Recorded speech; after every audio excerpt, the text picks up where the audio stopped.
At last I am free!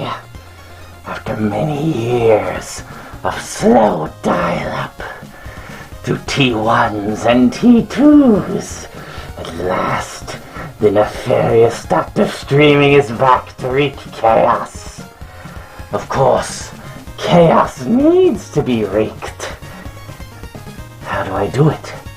How do I destroy all that dratted physical media? But then last year it started with Horrorween. This year I have my own slimy, slinky Horrorween materials, and I will weaken their resolve, at which point all the physical media will be destroyed into streaming. This is Horrorween 2019. So welcome to another Horrorween episode. We are psyched. We've already managed to handle the first couple of films that he threw at us. And we're ready. We are ready this time. Well, I thought I was ready last time, but I mean, we took out Death Kappa. I had fun with the last film. Yeah. But why hasn't he called us yet? I don't know. Maybe jostle something over there. Maybe he'll pick up. Maybe he's so busy scraping the bottom of the barrel he fell in and, you know.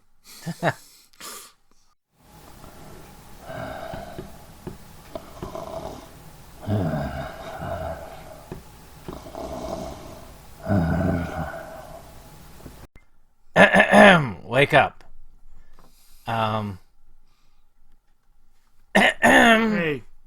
Hey. What? Oh, it's you. What do you want? Whatever, go away. Just go away. Weren't we gonna do like a movie or something? No, maybe we're saved this week. Yeah, maybe. I don't know. Oh. Yes. You see, it's rainy. And when it's really rainy like this, my signal's kind of futzy. You see. And I can't really concentrate, you know. Hey, didn't he say something like, streaming is eternal and it's supposed to always be high speed? That's right. That's because everywhere you go, there's always internet for all, anywhere, no problem whatsoever. Yeah. Sarcasm, enter here. Look, I am right. Streaming is eternal. You never have to worry about any pauses in what I'm saying. There's no lag or buffering. I mean, I could do this all day. Loading.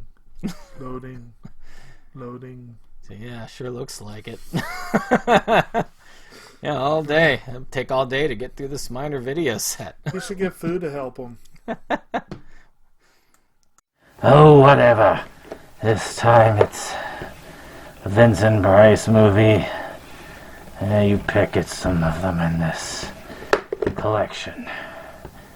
I think you're gonna go lie down.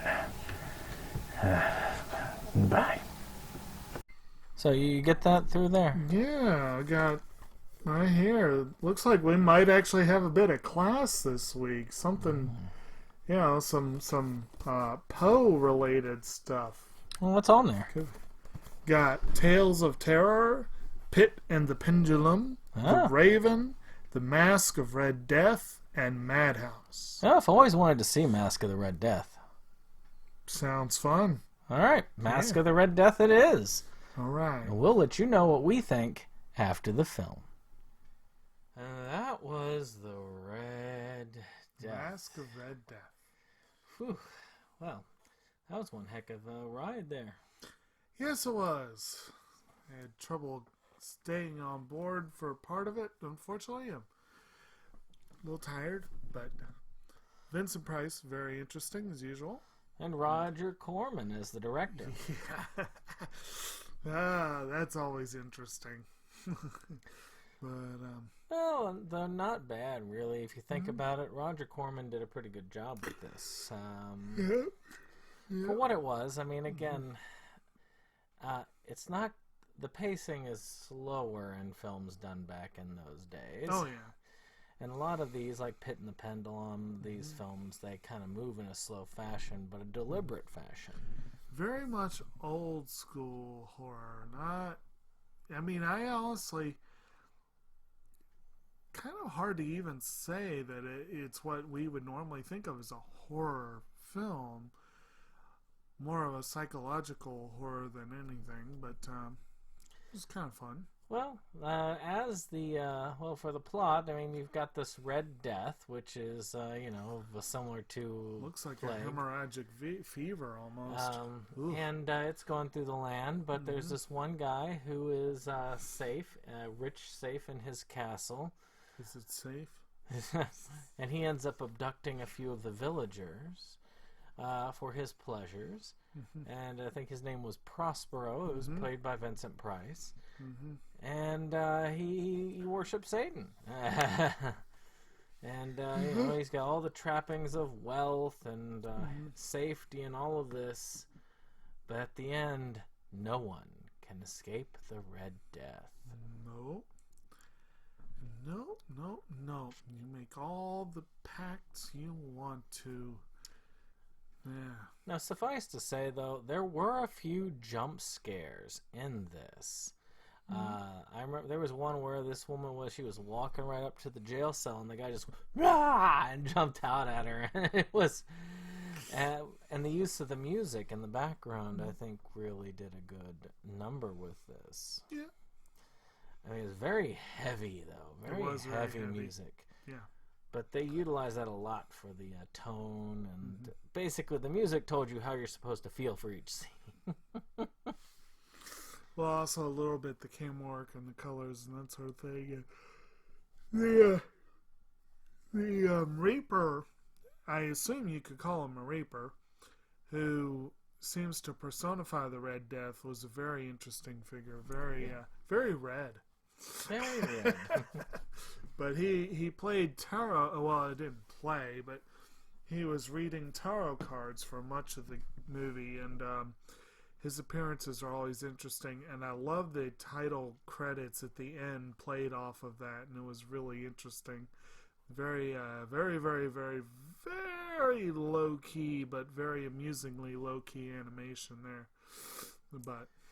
And they waste no time with Vincent Price's main character, showing that he is a total dick. Yes. Yes, he is. But I mean, there are other ones. I mean, you had the woman and her brother, and the woman and her brother. Was it a brother, or it was two brothers that were forced to fight each other? No, it was her father and her lover. Ah. Which I should hope in neither case would be her brother, but I don't know. Yeah, well, I was a little bit confused by it in there. But there were a couple of cool scenes in that, where they had them do the poison dagger test. That was interesting. Or the scene at the end at the ball where they had them all dancing with the Red Death and that creepy number at the end. There was a lot of cool choreography going on. Quite a bit. Though one of the ones I find entertaining is the Tiny Dancer. They managed to find somebody, was it little person as the term appropriate for the one role? But for her, they actually just used a child and then have an adult woman do the voice behind her. It's interesting, yes. It's an interesting effect. Yes. So did you think the effects were pretty cool in the... Such as they were. I mean, look at how realistic that gorilla costume was. Well, Corman was known for not splurging on the budget, and he definitely didn't, but he did a good job with the low budget. I don't know, the set design was pretty impressive for what they got. No doubt. No doubt. And I look forward to watching the rest of the set. Yeah, most eventually. definitely. Well, it was a good gift that he gave you. It was a good gift that Dr. Streaming gave you. Yes. Very good. So, with that being said, what was your favorite scene in the movie? Favorite scene?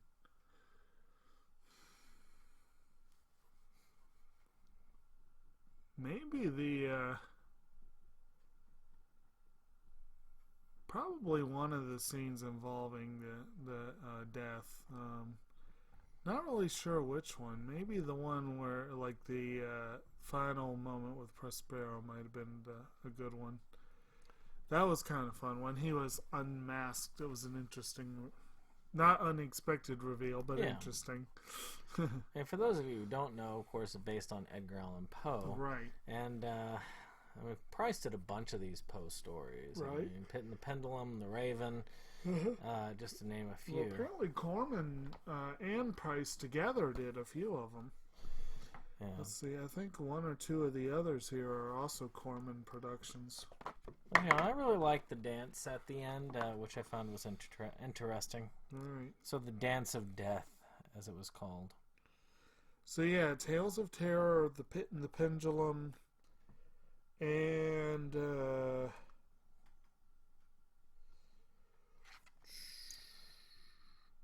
those two are Corman films. But, And The Raven, yeah. So 4 of the 5 here are actually directed by Roger Corman. Well, and it is fitting that we do this here. I mean, Edgar Allan Poe actually was centered here. I mean, you've got his house over here in Richmond. I didn't realize Jack Nicholson was in The Raven. I know he did a few of those old. I've Peter, actually Peter, seen. wow. I need to see that. Vincent Price, Peter Lorre, Boris Karloff, Hazel Court, and Jack Nicholson. I've actually seen Cool. all of those except for the Madman. Or Madhouse, sorry, Madhouse. Yeah. Well, that one's directed by James Clark, but yeah. So, it's just, Good but, times. who would you recommend the Masque of the Red Death to? I'm sure most people who appreciate old school horror and thrillers, especially certainly fans of Vincent Price, would be a good one to check out. If you are a fan of Poe, the basic structure is there. Very little of his language, although I do have to admit that Poe's short fiction, he kind of walloped you over the head with his use of Gothic language. His poetry was phenomenal, but the short fiction got a little crazy. I can't remember. I think I read The Masque of the Red Death at Well, one it was point, definitely one but- of the short fiction, though. Yeah, And this really kind of stretched it out over time. a little bit, yeah. So, I mean, I would definitely recommend it for those who like the slow burn type horror. I think this is a good one there. And it did have a few decent jump scares here and again. Some things that might have even caught me off guard if the music wasn't cueing me in at the time. But still, I think it is a decent film. Though not one that I would say is quite up to the pacing of today's horror fan. If you are like, one of those people who is like, I only like the recent horror stuff. So if you If you were just a diehard fan of Pinata Survival Island, you might not be as big a fan of this one. But yeah, there's sort of an eloquence there that we kind of miss from today's movies, like Pinata Survival Island. Well, this was Masque of the Red Death. We've, of course, let you know what we think, but what is it that you think? Let us know in the comments below. Goodbye.